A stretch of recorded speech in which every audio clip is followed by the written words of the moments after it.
Hi folks, and welcome back to another fly tying tutorial. So the fly you see in the vise is a double hackled wet fly. So without further ado, let's get into it. The hook in the vise is a Hanak H260 barbless hook. This one's at size 8, it's on a heavy wire and it's finished in black nickel. Now the size 8 does fit in the competition gauge if you're that way inclined. Excellent hook. It has a very long deep throat and a needle sharp point. As the thread I'm going to be using today is nano silk at 80 Now it is very thin and that's not an accident. I want it as thin as possible as we are going to be double hackling this fly. So what's the point of a double hackle, you might ask? Now there's a couple of reasons that I tie the fly like this. This time of year we're starting to get to the stage where the fish are on or near the surface, so dry flies coming into play, wet flies are starting to score very well. So first thing I want to do is add my tailing fibres, and what I'm going to be using for that is just a hen hackle here. Now I'm going to take about half a thumbnail from this feather, should I say, and I'm just going to rip it away. Now I'm just putting that feather to the side because I will be using that same feather for hackling the fly at the front later on in the tying. Best not to waste stuff when you can use it for multiple things. Now a lot of people will probably say you should be using the pheasant tail as the tailing fibres, but what I find with pheasant tail, after a few fish, it simply comes away from the fly and you end up with a nymph with no tail. So I always like to use either cock hackle fibres or hen hackle fibres in this case. So the wire I'm going to be tying is from Semplify. It's 0.1mm, nice and thin, and it's a bright silver. I might have a bit here on my bench, if I can pick it out amongst the rest of the rubbish down there. And I'm going to add that in across the entire length of the body. So I'll just get that into place, and then I'm going to bring my thread all the way back to the beginning of the tail. Now next thing then is some body material, and what we're going to be using is some of this lovely dyed black pheasant tail, and I'll just take a few strands off of this.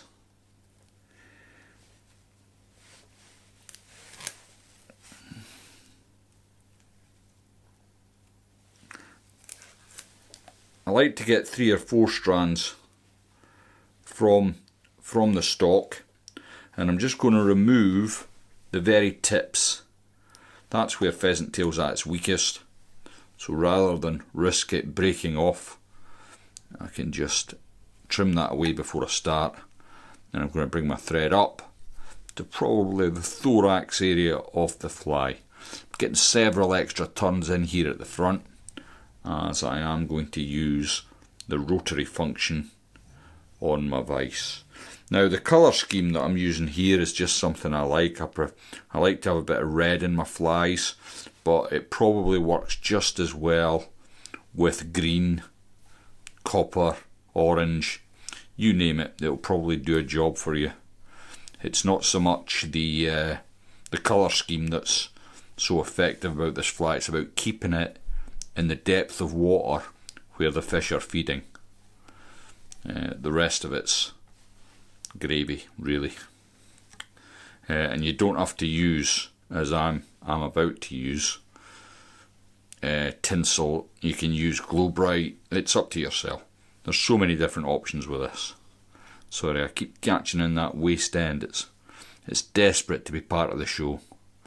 So I'll just keep a hold of that, and then rather than try and rip that away, I'll just come on with my scissors and remove it. So next thing then is to bring our wire rib up, try and keep it in nice even turns up the body. It doesn't matter if it's a little bit out, which just gives that segmented feel to the fly.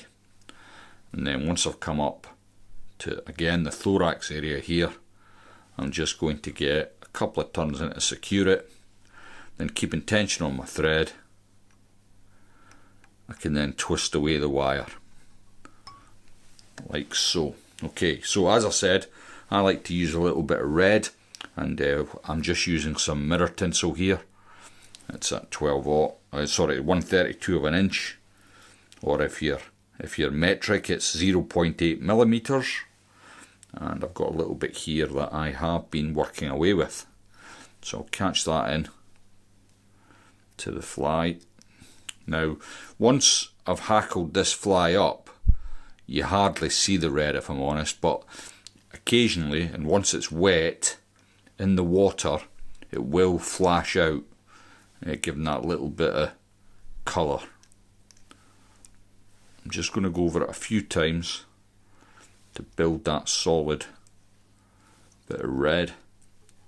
Then as I come forward, I'm going to just catch it in. Now, it's slipped towards the very front of the eye, and it will do this because it's quite slippy material, but don't be worrying about it. We're going to cover all that up in a moment. So I'll come in with my scissors and just remove that excess red.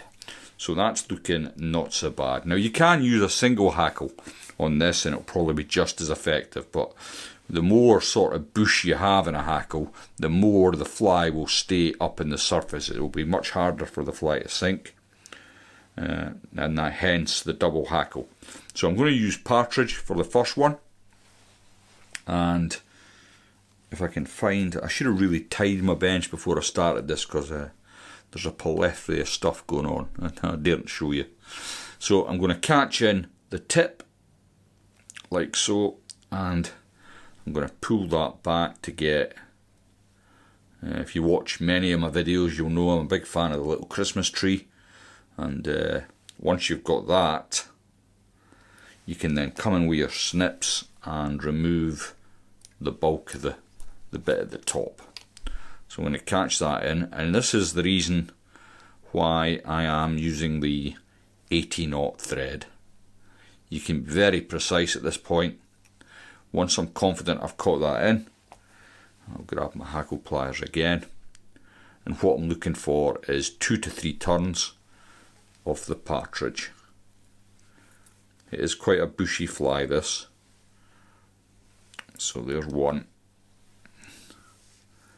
and the second turn's going to come over, and what to note is I'm still leaving quite a bit of room at the front of the fly for the secondary hackle, which we'll come on to in a second. So once I've got that secured, I'm going to sweep everything back, and I'm going to bring my nano silk over that Partridge, and then I should be able to just pull away the excess there. That's looking not too bad. It also gives it that sort of natural look with the Partridge feather.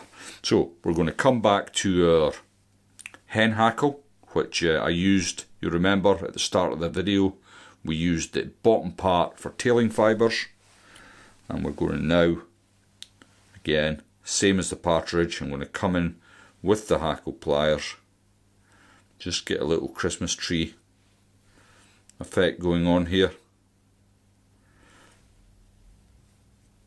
Just tidy that up a bit at the front, then I can snip away the excess that I don't require, and then I can come in with my thread and catch that into place. Now you'll still see that little tag there, but we can tidy that up as we're building the head. Okay, I'm just going to grab my hackle pliers and attach to the stock here. There's no requirement for hackle pliers really. I've got a large handle in place, but I just feel like I've got more control when I use hackle pliers, especially when I want to sweep back the fibres from the stock. Again, I'm looking for about 2 to 3 turns and I'm probably going to get 2.5 in this case. So I'm just going to work my thread through the hackle to secure it, and then once I'm content that's in place, I can remove the hackle pliers. I'm going to lick my thumb and forefinger in my left hand, sweep everything back. Now you'll see it's pretty much on top of the eye at this point, but that's not a problem, because what I'm going to do is I'm going to take about 1 millimetre off of that and catch in the whole hackle. Now because I'm using 80 thread here, I've still got plenty of room to build a nice neat little head there, and it will take a few wraps. Keeping tension on the thread, I can then pull away the excess of the hen hackle. Then I can come in with my whip finish tool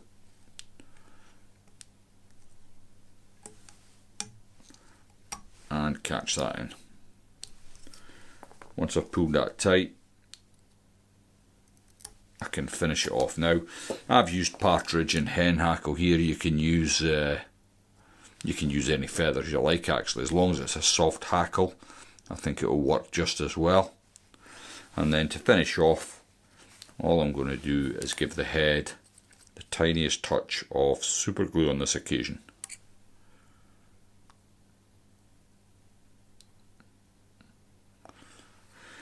And there we go, job done. It's a lovely wee fly, works well in a team of wet flies, and as I say, because you've used the double hackle in there, hopefully it will keep your flies nice and high in the water.